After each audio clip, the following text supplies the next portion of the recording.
এই এলাকায় আমার গুণে না, সব গুণ মহান আল্লাহ, সব গুণ আমার নেতা শহীদ জিয়ার ধানের শীষ, সব আদর্শ আমার নেত্রী বেগম খালেদা জিয়ার, সকল ক্ষেত্রে অবদান আমার নেতা যিনি আজ থেকে 1 মাস 4 দিন আগে উন্মুক্ত আকাশের নিচে, যেখানে ঢাকায় সংসদ ভবনের উত্তর প্লাজায় শুয়ে আছেন সেই শহীদ প্রেসিডেন্ট জিয়াউর রহমানের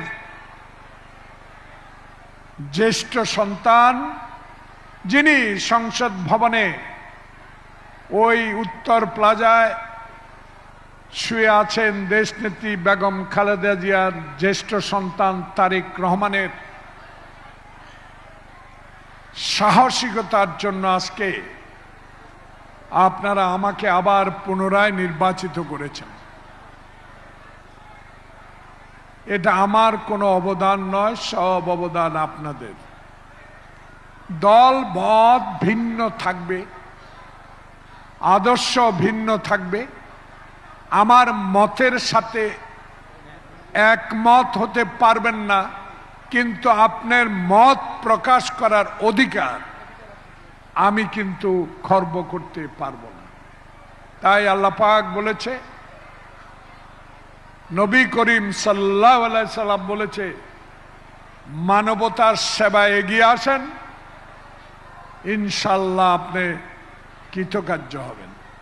এই বিশ্বাসে বিশ্বাসী আমার দল, আমার নেতা এবং এই উচ্চ বিদ্যালয়ের এত বড় সম্পদ, এই স্কুলের প্রাক্তন ছাত্র এবং অনেক বিজ্ঞ লোক এখানে বক্তব্য দিয়েছেন। তাদের কথাই মনে হলো, একজনের সাথে আমি আলাপ করছিলাম, উনি কিছুই জানে না। তাই আজকে আমি আপনাদের কাছে কৃতজ্ঞ যে আপনারা আমাকে আমন্ত্রণ জানিয়েছেন।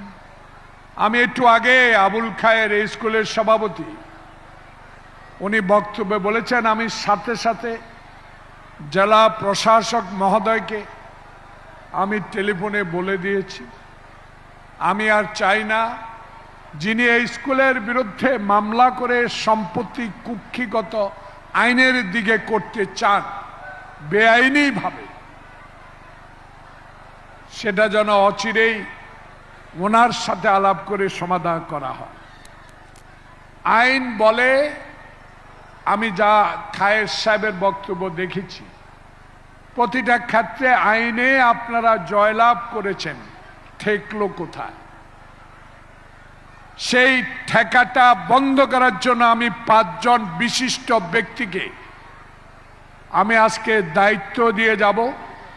আগামী 3 মাসের মধ্যে এই সম্পত্তি, এই মামলার বাদী, এই মামলার আসামি যৌথভাবে বসে শিক্ষা প্রতিষ্ঠানের স্বার্থে, কিন্তু আইন নিজের হাতে নেওয়া যাবে না, আইনগতভাবে এর সমাধান করতে হবে। সেনবাগ টিভি, সত্যের সন্ধানে আমরা।